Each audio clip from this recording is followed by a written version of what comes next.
Media circle நேயர்களுக்கு வணக்கம். இன்றைக்கு நம்மோடு நேர்காணலுக்காக ஆஸ்கார் மூவிஸ் தயாரிப்பாளரும் திரைத்திறனாய்வாளருமான பாலாஜி பிரபு அவர்கள் நம்மோடு இருந்திருக்கார். அவரோடு பேசலாம். வணக்கம் சார். வணக்கம். மாரி செல்வராஜ் அவர்கள் இயக்கத்தில் துருவ விக்ரம் நடிப்பில் பைசன் திரைப்படத்தை இப்போதான் பார்த்துட்டு வந்திருக்கோம். குறிப்பாக ஆன்லைனில் சொல்லணும் பார்த்தீங்கன்னா, ஒரு ஜாதிய ஒடுக்குமுறை உள்ள ஒரு ஊர்ல இருந்து ஒருத்தர் வந்து எப்படி இந்தியன் டீம்ல கபடி பிளேயரா மாறுறான், எப்படி அர்ஜுனா அவார்ட்லாம் வாங்குறான் அப்படிங்கிறதா ஆன்லைன் படம் பார்த்துட்டீங்க. உங்களோட ஒப்பீனியன் என்ன சார்? ஆன்லைனில் நீங்களே சொல்லிட்டீங்க. அதுக்கு மேலே டீட்டெயிலாக சொன்னால் முழு கதையும் சொல்லிட்டோன்னு நம்மளை திட்டுவாங்க.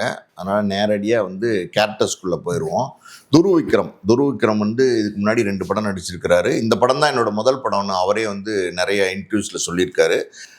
ஏன் இப்படி சொல்லியிருக்காரு அப்படின்னா, படத்தை போய் பார்த்தா தெரியுது. அந்த அளவுக்கு பார்த்தீங்கன்னா மாரி செல்வராஜ் வந்து துருவ விக்ரம அந்த தென் தமிழகத்தில் உள்ள ஒரு கிராமத்தில் இருக்கிற ஒரு பையனாவே, வனத்தின்னு ஒரு கிராமத்தில் இருக்கிற ஒரு பையனாக தான் வராரு. ஸோ அந்த பையனாவே வந்து துருவ விக்ரம மாற்றிருக்காரு. முழுக்க எப்படி இவ்வளவு துல்லியமாக வந்து ஒரு கிராமத்து பையனாக துருவ விக்ரமால நடிக்க முடிஞ்சிச்சுன்னு தெரியல. அந்த அளவுக்கு வந்து பெர்ஃபார்மன்ஸ் எக்ஸ்ட்ரானரியாக பண்ணியிருக்காரு. அதாவது பல இடங்களில் பார்த்தீங்கன்னா அந்த ஆக்ஷன் சீக்வன்சஸ்ஸு, கோவத்தை வெளிப்படுத்துறது, லவ்வை வெளிப்படுத்துறது, அவருடைய இயலாமையை வெளிப்படுத்துறது, எல்லா இடங்கள்லையும் பார்த்தீங்கன்னா அந்த எப்படி சொல்றது, அந்த நடிப்பு வந்து ரொம்ப பிரமாதமாக வெளிப்படுத்தியிருக்காரு.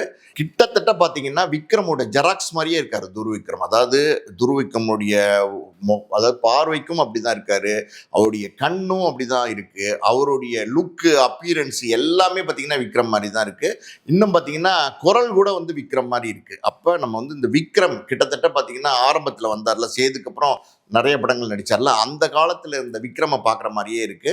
ஸோ துருவ விக்ரமை பொறுத்த வரைக்கும் இது நிச்சயமாக ஒரு பெரிய வெற்றி படமாக அமையும். அவருடைய உழைப்பு கிட்டத்தட்ட 2.5 வருஷத்துக்கு மேலே இந்த படத்துக்காண்டி பயிற்சி எடுத்திருக்கிறாரு. மனத்தி கணேசன் அப்படிங்கிற ஒரு கபடி பிளேயரை பற்றின கதை தான் இது. ஸோ இந்த கதையில் வந்து அந்த மனத்தி கணேசன் அப்படிங்கிறது பதில் வனத்தி அப்படிங்கிற ஒரு ஊரில் நடக்கிற மாதிரி சம்பவத்தை உருவாக்கி இருக்கிறாங்க. கிட்டான். ஆமாம், கிட்டான். அந்த கிட்டான் கதாபாத்திரமாகவே மாறிக்கார். அதாவது ஒரு கரடு முரடான ஒரு பையனா, அந்த பக்குவப்படாத ஒரு பையனா, எப்படியாவது வந்து கபடி பிளேயரா, பெரிய பிளேயரா வரணும், இந்திய லெவலில் ஆடணும் அப்படிங்கிற மாதிரி ஒரு வெறியோடு அந்த பையன் இருக்கான். ஸோ அது ஏன் அந்த வெறியோடு இருக்கான் அப்படிங்கிறதுக்கு அழுத்தமான காரணம் சொல்லலையோ அப்படின்னு எனக்கு தோணுது. பசுபதியை பொறுத்த வரைக்கும் எப்படியாவது மகனை அவரும் ஒரு கபடி பிளேயராக மாற்றணும்னு ஆசைப்படுறாரு. ஸோ அந்த பசுபதியும் பார்த்தீங்கன்னா ஒரு கபடி பிளேயரை பார்த்து தான் இன்ஸ்பயர் ஆகுறாரு. அந்த கபடி பிளேயரை வந்து பார்த்தீங்கன்னா மீசையெல்லாம் வலித்து அலங்கோலமாக கொண்டு போட்டுடுறாங்க. ஸோ அந்த பயத்தில் பார்த்தீங்கன்னா மகனை வந்து கபடி பிளேயர் ஆக்கணும்னு ஆசைப்பட்டவர் பின்னாடி வந்து வேண்டாம் அப்படின்ற ஒரு எண்ணத்துக்கு வராரு. ஆனால் பார்த்தீங்கன்னா துருவ விக்ரம் வந்து எப்படியாவது கபடி பிளேயர் ஆகணுங்கிற வெறியோடு இருக்கிறதுனால பசுபதியும் வந்து பெரிய லெவலில் மகனுக்கு சப்போர்ட் பண்ணுறாரு. இங்கே இந்த படத்தை பொறுத்த வரைக்கும் சார் 2 ஹீரோன்னு சொல்லலாம். ஒன்று துருவ விக்ரம், இன்னொன்று வந்து பார்த்தீங்கன்னா பசுபதி வந்து ஆரம்பத்துலேருந்து முதல் ஃப்ரேம்லேருந்து கடைசி வரைக்கும் பார்த்தீங்கன்னா பசுபதியோட பெர்ஃபார்மன்ஸ் வந்து எக்ஸ்ட்ராடினரியாக இருக்குது. அதாவது அந்த எப்படி சொல்கிறது, அந்த கடாவை வந்து பஸ்ஸில் கூட்டிகிட்டு போவாங்க. அங்கே வந்து ஒருத்தருடைய காலில் வந்து அந்த ஒன்றுக்கு போயிடும் அந்த கடா. அதை பார்த்துட்டு அவன் சண்டைக்கு வருவான். அந்த சண்டையில் பசுபதியை வந்து அடிச்சிருவான். அடித்தோன்னே துருவ விக்ரம் வந்து பாஞ்சிட்டு போய் அடிக்க போவார். பெரிய பிரச்சனையாயிரும். அந்த ஆப்போசிட் பார்ட்டி வந்து கடாவை குத்தி கொன்றுவான். அதாவது வந்து வேண்டுதலுக்காண்டி எடுத்துகிட்டு போகிற கடாவை குத்தி கொன்றுவான். ஸோ அந்த பஸ்ஸில் நடந்த அந்த காட்சி, அதுக்கப்புறம் வெளியில் வந்ததுக்கப்புறம் மகனை வந்து இந்த மாதிரி பிரச்சனைகள்லேருந்து காப்பாற்றணும், அவரை வந்து பாதுகாக்கணுங்கிற ஒரு தகப்பனாக வந்து அவருடைய எக்ஸ்பிரஷன்ஸ்லாம் இருக்குது பார்த்தீங்களா. பசுபதி வந்து எக்ஸலண்ட்டாக பண்ணியிருக்காரு. அதே மாதிரி கடைசி காட்சியில் வந்து கத்தியோட வந்து மகனை தனியாக அந்த ஊருக்கு எப்படியாவது ஊரை விட்டு அனுப்பிச்சிடணும், ஊரே கலவரமாக இருக்கும், அனுப்பிச்சிடணுங்கிறதுக்காண்டி தனியாக கூப்பிட்டு வருவார் வயல் பக்கம். போலீஸ்கிட்ட சிக்கிக்குவார். அந்த இடத்துல அவர்கிட்ட கத்தி இருக்குன்னோன்னே அவர் எதுக்கு கத்தி என்னன்னு கேட்க போய் பலார்னு அடிக்க, போலீஸ் வந்து பசுபதி அடிக்க போய் துருவ விக்ரம் வழக்கம் போல் அப்பா மேலே கை வச்சிட்டாங்கன்னு கோவத்தில் போலீஸ் அடிக்க போய் பெரிய பிரச்சனை ஆயிரும். அங்கே வந்து பார்த்தீங்கன்னா பசுபதி வந்து போலீஸ்கிட்ட கெஞ்சிற அந்த காட்சியெல்லாம் இருக்குது பார்த்தீங்களா, அதெல்லாம் வந்து எக்ஸலண்ட். அதாவது வந்து இந்த கதாபாத்திரத்தை பசுபதியை தவிர யாராலையும் பண்ணியிருக்க முடியாதுங்கிற அளவுக்கு வந்து ரொம்ப அழுத்தம் திருத்தமாக பண்ணியிருக்காரு. மாரி செல்வராஜ் அவர்கள் பசுபதி கேரக்டரை பற்றி பேசும்போது பார்த்தீங்கன்னா ரொம்ப அழுத்தமான கேரக்டர், விக்ரமே நடிக்க வைக்கலாம்னு யோசிச்சோம். ஆனால் வந்து விக்ரம் என்ன சொல்லிட்டாருன்னா, இது வந்து துருவோட படமா இருக்கணும், நான் நடிச்சா என்னோட படமா மாறிடும், அதனால நடிக்க மாட்டேன்னு சொன்னதான் சொன்னாங்க. அதுக்கப்புறம் தான் பசுபதி உள்ள வந்திருக்காரு இந்த கேரக்டர்ல. விக்ரம் நடிச்சிருந்தா கூட இவ்வளோ நல்லா பண்ணியிருப்பாரான்னு தெரியல. விக்ரமும் நல்லா நடிகர் தான். ஆனால் பசுபதி பார்த்தீங்கன்னா ரொம்ப பிரமாதமாக பண்ணிக்கிறார். எக்ஸலண்ட். அதாவது ஒரு தாழ்த்தப்பட்ட சமுதாயத்தை சேர்ந்த ஒரு தகப்பன் அவர் மகனை எப்படியாவது வந்து பாதுகாக்கணும், அவனை ஒரு பெரிய கபடி பிளேயர் ஆக்கணுங்கிற ஒரு தவிப்பு இருக்குது பார்த்தீங்களா, அது எல்லா இடத்துலையுமே பசுபதி கிட்ட தெரியுது. ஸோ பசுபதியோட நடிப்பு வந்து எக்ஸலண்ட் இந்த படத்தை பொறுத்த வரைக்கும். இன்னொரு பக்கம் நீங்கள் பார்த்தீங்கன்னா இந்த நம்ம அமீரோடைய கதாபாத்திரம், அந்த பக்கம் லாலோட கதாபாத்திரம். இது நான் முதலே சொன்ன மாதிரி பார்த்தீங்கன்னா ஒரு ஒரு ஜாதி சங்க தலைவர்கள் 2 பேருக்குள்ள நடக்கிற போராட்டம் தான். அதில் ஏற்படுற கலவரம், அது படம் ஃபுல்லாகவே பார்த்தீங்கன்னா வெட்டு குத்து ரத்தம் தான். மொத்தத்தில் பார்த்தீங்கன்னா படம் ஃபுல்லாகவே வந்து ஒரே வன்முறை தான். இந்த படத்துக்கு எப்படி வந்து 16+ கொடுத்தாங்கன்னு தெரில. நியாயமாக பார்த்தா இது வந்து ஏ சர்டிஃபிகேட் தான் கொடுத்துருக்கணும். எல்லா பக்கமும் பார்த்தீங்கன்னா அந்த ரத்தம் அப்படி தெரிக்கிற மாதிரியான காட்சிகள்லாம் இருக்குது. குறிப்பாக வந்து அந்த கடாவை வந்து குத்தி கொள்கிற காட்சிகள்லாம் இருக்குது பார்த்தீங்களா, அது வந்து பஸ்ஸில் இருக்கிற எல்லார் மேலேயுமே ரத்தம் பீறிட்டு அடிக்கும். ரொம்ப அழுத்தமான காட்சிகள் தான். ஆனால் வந்து வன்முறையை வந்து பெரியதளவில் தூண்டுற மாதிரியான காட்சிகளாக இருக்கிறதுனால ஏ சர்டிஃபிகேட் கொடுத்துருக்கலாம்னு நினைக்கிறேன் இந்த படத்துக்கு. இருந்தாலும் பார்த்தீங்கன்னா அமீரோட கதாபாத்திரம் வந்து எக்ஸலண்ட்டாக பண்ணியிருக்காரு. அமீர் வந்து அவருக்கு கொடுக்கப்பட்ட கதாபாத்திரத்தை ரொம்ப பிரமாதமாக பண்ணியிருக்காரு. அமீரை பொறுத்த வரைக்கும் பார்த்தீங்கன்னா ஒரு நடிகராக இல்லாமல் வந்து அந்த கதாபாத்திரமாகவே வந்து நடிப்பார். பொதுவாகவே பார்த்தீங்கன்னா அமீர் ஒரு கேரக்டரில் நடிக்கிறார் அப்படின்னா அந்த அமீர் வந்து நடிக்கிறது வந்து ரியலாக இருக்கும். அவர் இதை வேற ஒரு நடிகரை நடிக்க வச்சிருந்தீங்கன்னா அந்த நடிகர் நடிக்கிற மாதிரியே தான் இருக்கும். ஆனால் அமீர் நடித்ததுனால பார்த்தீங்கன்னா அந்த கதாபாத்திரம் வந்து ரொம்ப யதார்த்தமாக இருந்துச்சு. இன்னொரு பக்கம் லாலும் பார்த்தீங்கன்னா எக்ஸலண்ட்டாக பண்ணியிருக்காரு, பிரமாதமாக பண்ணியிருக்கிறாரு. பண்ணையார் கேரக்டர் பண்ணியிருக்காரு. அவர் வந்து பார்த்தீங்கன்னா அவருக்கான எல்லா அம்சங்களும் இந்த படத்தில் இருக்குது. கம்பீரத்தோடு அவர் வந்த கதாபாத்திரங்கள்லாம் எக்ஸலண்ட்டாக இருக்குது. ஒரு விஷயம் ரொம்ப முக்கியம் சார், அது என்ன அப்படின்னா இது 2 பேரும் வந்து நல்ல கேரக்டர்ஸை தான் காட்டுறாங்க. இப்போ அமீரோடைய கேரக்டரும் பார்த்தீங்கன்னா நல்ல கேரக்டரை தான் காட்டுறாங்க. படம் ஃபுல்லாகவே நல்ல கேரக்டரை தான் காட்டுறாங்க. பெருசாக தப்பான கேரக்டராக தெரில. இந்த பக்கம் லாலுடைய கேரக்டரும் பார்த்தீங்கன்னா அவரும் நல்ல கேரக்டரை தான் பார்க்குறாங்க. இப்போ அவர் வேற சமுதாயத்தை சேர்ந்தவர். அவர் துருவிக்ரமுடைய கபடி விளையாடுறத பார்த்துட்டு அவருடைய டீமில் வந்து துருவிக்ரம் வந்து சேர்த்துக்கிறார். ஸோ அந்த அளவுக்கு நல்லவராக தான் 2 பேருமே இருக்காங்க.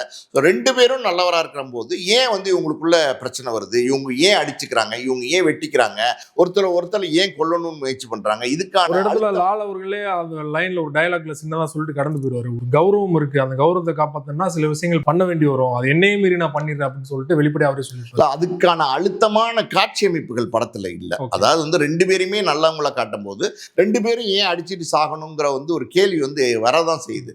அழுத்தமான மோதலுக்கான அழுத்தமான காரணங்கள் இல்லைன்றீங்க. மோதலுக்கான அழுத்தமான காரணம் இல்லை. 2 பேரும் ஏன் அடிச்சுட்டு வெட்டிக்கிட்டு சாகணும், அந்த அழுத்தமான காரணம் இல்லாமல் இருக்கு. ஸோ மொத்தத்தில் பார்த்தீங்கன்னா இவங்க 2 பேருமே அவங்களுக்கு கொடுக்கப்பட்ட கதாபாத்திரத்தை வந்து பிரமாதமாக பண்ணியிருக்காங்க. இந்த தங்கச்சி கேரக்டர் இருக்காங்க பார்த்தீங்களா, ரஜிஷா விஜயன், அவங்க வந்து இந்த படம் ஃபுல்லாகவே ரொம்ப எக்ஸலண்ட்டாக பண்ணியிருக்காங்க. அவங்களோட பெர்ஃபார்மன்ஸ் எல்லாம் பார்த்தீங்கன்னா ரொம்ப இயல்பாக அந்த ஒரு கிராமத்து பெண் எப்படி இருப்பாங்களோ அந்த மாதிரி ரொம்ப பிரமாதமாக பண்ணியிருக்காங்க. இன்னொரு பக்கம் பார்த்தீங்கன்னா அனுபமா பரமேஸ்வரன், அவங்க தான் வந்து ஹீரோயின் இந்த படத்துக்கு. அனுபமா பரமேஸ்வரனா இவங்க அப்படிங்கிற அளவுக்கு பார்த்தீங்கன்னா அந்த கதாபாத்திரத்துக்கு அவ்வளோ ஃபிட்டாக இருக்கிறாங்க. அதில் ஒரு காட்சியில் வந்து இந்த சேரில் வந்து 2 பேரும், அதாவது துருவிக்ரமும் அனுபமா பரமேஸ்வரனும் உருண்டு பிறழ்வாங்கல்ல, அந்த காட்சியெல்லாம் ரொம்ப நல்லா இருக்கு. அதாவது வந்து அது டாப் ஆங்கிள்லேருந்து வேற ஷூட் பண்ணியிருப்பாங்க, ரொம்ப எக்ஸ்ட்ரானரியாக இருக்கு. தொடர்ச்சியாக பார்த்தீங்கன்னா மாரி செல்வராஜ் அவர் எடுக்கிற படங்கள் எல்லாமே ஒரு ஜாதி ரீதியிலான ஒரு கண்ணோட்டத்தில் எடுக்கப்படுது. ஆனால் வந்து இன்னொரு ஜாதியை வந்து மட்டுப்படுத்துகிற மாதிரி அவர் கதையில் இருக்காது அப்படிங்கிற மாதிரியான பார்வை முன்வைக்கப்படுது. இந்த படமே பார்த்தீங்கன்னா நான் பார்த்து வளர்ந்தவர் மானத்தி கணேசன், அவருடைய கதையை நான் எடுக்க நினைச்சேன், என்னோட ஹீரோவாக இருந்தார். இந்த கதையில வந்து நீங்க முன்னாடி சொன்னது மாதிரி வந்து பசுபதி பாண்டியன், பண்ணையார் 90s நடக்கிற கதையா இருந்தாலுமே அந்த காலகட்டத்தில் ஜாதி முதல் தவிர்க்க முடியாது.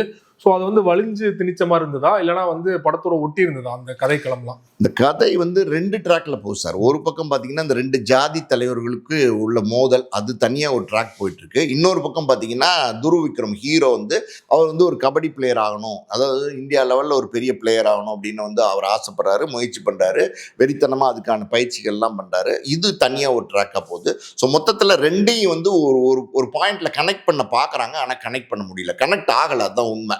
அதாவது இது ஒரு கதையாகவும் அது ஒரு கதையாகவும் தான் ட்ராவல் பண்ணியிருக்கு.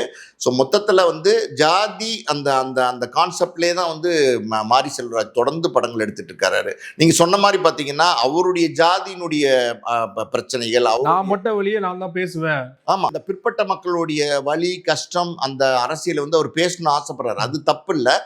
இன்னொரு சமுதாயத்தினரை வந்து நான் வந்து தவறாக வந்து எதுவும் சொல்லலை, அவங்கள வந்து தாழ்த்தி எதுவும் நான் இது வரைக்கும் படம் எடுக்கலைங்கிறது அந்த பாயிண்ட் ஆஃப் வியூ வந்து சரிதான். ஆனால் பார்த்தீங்கன்னா தொடர்ந்து வந்து இந்த மாதிரியான படங்களே எடுக்கிறதுனால ஒரு ஜாதியை முத்திரை வந்து மாரி செல்வராஜ் மேலே உழுகுது. ஒரு உதாரணத்துக்கு சொல்லணும்னா பரியேறும் பெருமாள்லையும் இதை தான் சொல்லியிருந்தாரு, கர்ணன்லேயும் இதை தான் சொல்லியிருந்தாரு, மாமன்னன்லேயும் இதை தான் சொல்லியிருந்தாரு, வாழையும் இதை தான் கிட்டத்தட்ட சொல்லியிருந்தாரு. இப்போ 5வது படத்தில் பைசன்லேயும் ஒரே விஷயத்த சொல்லும் போது கொஞ்சம் சலுப்பு தட்ட தான் செய்யுது. அதாவது 1-2 படைப்புகள் நீங்கள் சொல்ல வேண்டியதை சொல்லும் போது அது வந்து மக்கள் பார்த்து பெரிய லெவலில் ரசிக்கிறாங்க. அடுத்தடுத்து அதே டெம்ப்ளேட்டில் நீங்கள் படங்கள் எடுத்துகிட்டு வரும்போது அது வந்து கொஞ்சம் சோர்வை கொடுக்கத்தான் செய்யுது. இந்த படத்தினுடைய மைனஸ் அப்படின்னு பார்த்தீங்கன்னு வச்சுக்கோங்களேன், இது 2 மணி நேரம் 48 நிமிஷம் இருக்குது. 2 மணி நேரம் 48 நிமிஷம்ன்றது வந்து பெரிய படமாக போகுது. அதாவது வந்து இந்த படம் எப்போ முடியும் அப்படிங்கிற எண்ணத்தை வந்து உருவாக்குது. ஆடியன்ஸ் கிட்ட வந்து அந்த சோர்வை வந்து இந்த படம் உருவாக்குது. ஸோ அதன் நீளத்தை கொஞ்சம் குறைச்சிக்கலாம். இந்த கதைக்கு இவ்வளோ வந்து டியூரேஷன் எடுத்து சொல்லியிருக்க வேண்டிய அவசியம் இல்லைன்னு எனக்கு தோணுது. நீங்க தொடக்கத்திலே சொன்ன மாதிரி வந்து பேசும்போதும் சரி, அவர் வந்து கோவமா பேசும்போதும் சரி, அழுகும்போதும் சரி, எமோஷனலா பேசும்போதும் சரி, எங்கேயோ வந்து விக்ரம் அவரோட சாயல் இருக்குன்னு சொன்னீங்கன்னா, இது வந்து அவருக்கு பிளஸ்ஸா இருக்கும்னு நினைக்கிறீங்களா, மைனஸா இருக்கும்னு நினைக்கிறீங்களா அடுத்த கட்டத்துக்கு போறதுக்கு? விக்ரமோட சாயலா இருக்கிறது ஒரு பக்கம் பார்த்தீங்கன்னா பிளஸ், இன்னொரு பக்கம் பார்த்தீங்கன்னா மைனஸ். அதாவது வந்து ஏற்கனவே திரையில வந்து நம்ம பார்த்த ஒரு நடிகர், பிரபலமான ஒரு நடிகர், அவருடைய சாயல்ல இன்னொருத்தர் வரும்போது பொதுவாக வந்து அந்த வெற்றி சதவீதம் இருக்கு பார்த்தீங்களா, அது வந்து பெரிய லெவலில் இருக்காது. ஸோ இது வந்து பிளஸ்ஸாகவும் மாறலாம், மைனஸாகவும் மாறலாம். ஸோ அவருடைய முந்தைய படங்கள்ல பார்த்தீங்கன்னா மாமன்னன்ல ஏஆர் ரஹ்மான், அதுக்கு முன்னாடி பார்த்தீங்கன்னா மேக்ஸிமம் எல்லாமே சந்தோஷ் நாராயண் தான். இந்த படத்துல நிவாஸ் பிரசன்னா அவர் தான் மியூசிக் பண்ணியிருக்காரு. படத்துல மியூசிக் எப்படி சார் இருந்துச்சு? இல்லை, மியூசிக்கை பொறுத்த வரைக்கும் பாடல்கள் அப்படின்னு எடுத்துக்கிட்டிங்கன்னா, பாடல்கள் வந்து இதுக்கு முன்னாடி பரியேறும் பெருமாள்ல இருக்கிற மாதிரி, இன்னும் மாரி செல்வராஜுடைய பல படங்கள்ல இருக்கிற பாடல்கள், அந்த சாயல்கள் வந்து இந்த பாடல்கள்லையும் இருக்குது, இந்த படத்துலையும் இருக்குது. அதை வந்து தவிர்க்க முடியல. அதாவது மாரி செல்வராஜுடைய கிரியேட்டிவிட்டின்னு ஒன்று இருக்கு பார்த்தீங்களா, அது கொஞ்சம் எப்போவுமே ரஃப் அண்ட் டஃப்பாக இருக்கிறதுனால அந்த பாடல்களும் பார்த்தீங்கன்னா அதே மாதிரி அழுத்தமான பாடல்களாக வேணுங்கிறதுனால அதை அவர் கேட்டு வாங்கியிருப்பார் ஒரு இயக்குனராக. ஸோ அந்த சாயல் இருக்குங்கிறத நம்ம தவிர்க்க முடியாது. மற்றபடி வந்து இவர் இப்போ நிவாஸ் கே பிரசன்னா அவர் நல்லா தான் பாட்டு போட்டு கொடுத்துருக்காரு. ரீரிகார்டிங் அவர் ஸ்கோர் பண்ணியிருக்காரு. அந்த பேக்ரவுண்ட் மியூசிக் வந்து ரொம்ப நல்லா பண்ணியிருக்காரு. முழுக்க முழுக்க ஆக்ஷன் படமாக தான் இருக்குது. இந்த ஆக்ஷன் படத்துக்கு தேவையான அந்த மியூசிக் வந்து கரெக்டாக கொடுத்துருக்காரா அப்படின்னா பின்னணி இசை ரொம்ப நல்லா பண்ணியிருக்காரு. குறிப்பாக இன்னைக்கு பார்த்தீங்கன்னா இதோட சேர்த்து 3 படங்கள் மொத்தம் வெளியாக இருக்குது. டியூர், டீசல், அந்த படங்கள் இன்னும் பார்க்கல. ஸோ பார்க்கறதுக்கு முன்னாடி சொல்ல முடியாதுனாலுமே இண்டஸ்ட்ரி டாக் ஒன்று இருக்கும் இல்லையா, ஏன்னா முதல் காட்சிகள் கிட்டத்தட்ட முடிஞ்சிருச்சு. ஸோ அதை பற்றி உங்களோட ஒப்பீனியன் என்ன? இது வந்து சார், இது வந்து டோட்டலாக வேற ஜர்னர் படம் சார். இந்த படம் வந்து மற்ற கமர்ஷியல் படங்களோட சேர்க்க முடியாது. இந்த படத்தினுடைய வெற்றியும் வந்து நம்ம உடனே சொல்லவும் முடியாது. இது இந்த படத்தை பொறுத்த வரைக்கும் ஆடியன்ஸ் வந்து இந்த படத்தோட எப்படி கனெக்ட் ஆவாங்கிறத வந்து நம்ம இப்போவே சொல்ல முடியாது. இது இந்த படத்தினுடைய மைனஸ். பெருசாக கனெக்ட் ஆகிட்டாங்க அப்படின்னா இது மிகப்பெரிய வெற்றி படமாக மாறிடும். எது பைசன். டியூடை பொறுத்த வரைக்கும் பார்த்தீங்கன்னா அது ஆல்ரெடி வந்து லவ் டுடே, அதுக்கப்புறம் டிராகன், 2 பெரிய வெற்றி படங்களை கொடுத்துருக்காரு பிரதீப் ரங்கநாதன். 2மே கிட்டத்தட்ட 100 கோடிக்கு மேலே கலெக்ட் பண்ணியிருக்கு. ஸோ 3வது படம் ஹேட்ரிக் அடிப்பாரா அப்படிங்கிற ஒரு எதிர்பார்ப்பு இருக்குது. இது வந்து பைசன்லேருந்து அதாவது வந்து டோட்டலி என்டையர்லி டிஃப்ரெண்ட்னு சொல்லுவாங்களா, இது வேற ஒரு ஜர்னர் படம், கமர்ஷியல் படம், அது ஒரு யங்ஸ்டர்ஸ் படம். ஸோ அதில் வந்து என்ன மேஜிக் பண்ணியிருக்காரு அப்படிங்கிறது தெரியல. ஸோ அந்த மேஜிக் வந்து ஆடியன்ஸை போய் பெருசாக ரீச் ஆச்சுன்னா அது மிகப்பெரிய வெற்றி படம் ஆகிறதுக்கு வாய்ப்பு இருக்குது. இன்னொரு பக்கம் டீசல், அது வந்து ஒரு கொரியன் படம், பைப்லைன் ஒரு கொரியன் படத்தை தழுவி தான் டீசல் எடுத்துருக்கதா சொல்கிறாங்க. ஸோ அந்த படமே பார்த்தீங்கன்னா ஒரு த்ரில்லர் படம் அப்படிங்கிறாங்க. ஹரிஷ் கல்யாணமே பார்த்தீங்கன்னா பார்க்கிங், அப்புறம் வந்து லப்பர் பந்து, இப்படி நல்ல நல்ல கதைகளை தேர்ந்தெடுத்து தொடர்ந்து நடிச்சுட்டு வராரு. ஸோ அந்த படமும் ஒரு நல்லா இருக்குங்கிறது தான் இண்டஸ்ட்ரியல் டாக்காக இருக்குது. ஆனால் ஓப்பனிங் அந்த அளவுக்கு இருக்குதா அந்த படத்துக்கு? இந்த 3 படத்துலையும் பார்த்தீங்கன்னா ஓப்பனிங் அப்படின்னா நீங்க டியூடுக்கு தான் பெரிய லெவலில் இருக்கு. இது வந்து பைசனை பொறுத்த வரைக்கும் ஒரு குறிப்பிட்ட ஆடியன்ஸ் தான் வந்து ஃபர்ஸ்ட் ஷோ பார்த்துருக்குறாங்க இப்போ. ஸோ டீசலை பொறுத்த வரைக்கும் அதுவும் வந்து பார்த்தீங்கன்னா அதோடைய என்ன இருக்கு படத்துக்குள்ள அப்படிங்கிறது பெருசாக தெரியாதனால, ஒரு ராவாக இருக்கிறதுனால அதுவும் பார்த்தீங்கன்னா பெரிய ஓப்பனிங் இல்லாத மாதிரி தான் இருக்கு. டியூடை பொறுத்த வரைக்கும் பெரிய ஓப்பனிங் இருக்கு. ரொம்ப நன்றி சார். பைசன் திரைப்படம் தொடர்பாக பல்வேறு விஷயங்களோட பயந்து. மிக்க நன்றி. நன்றி.